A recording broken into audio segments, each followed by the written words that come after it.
yapma düdüklü tencereye, 3 tane de soğanı da küçük küçük kes. Ellerini yıkayıp da düdüklü tencereye, 3 tane de soğanı da küçük küçük kes. Ama 6 kaşık sade yağı eklemeyi unutma. Düdüklüye koy, ula ula ula koy buraya, buraya. Düdüklüye koy, ula ula ula koy buraya, buraya. Düdüklüye koy.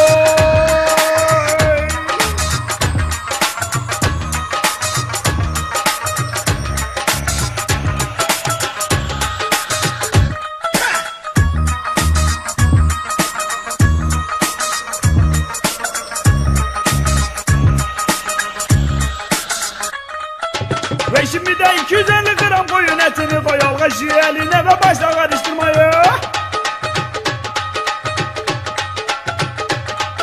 Ve şimdi de 250 gram koyun etini koy, al kaşığı eline ve başla karıştırmaya. 3 büyük de domates, 1 bardak da et suyu. 3 büyük de domates, 1 bardak da et suyu. 2 sivri kırmızı biberini koymalı. Yarım çorba kaşık tuzu koy buraya, buraya. Yarım çorba kaşık tuzu koy buraya, buraya. Yarım çorba kaşık.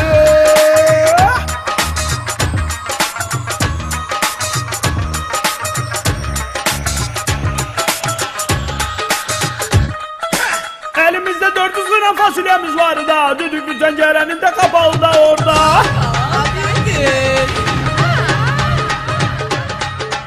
Elimizde 400 gram fasulyemiz var da, düdüklü tencerenin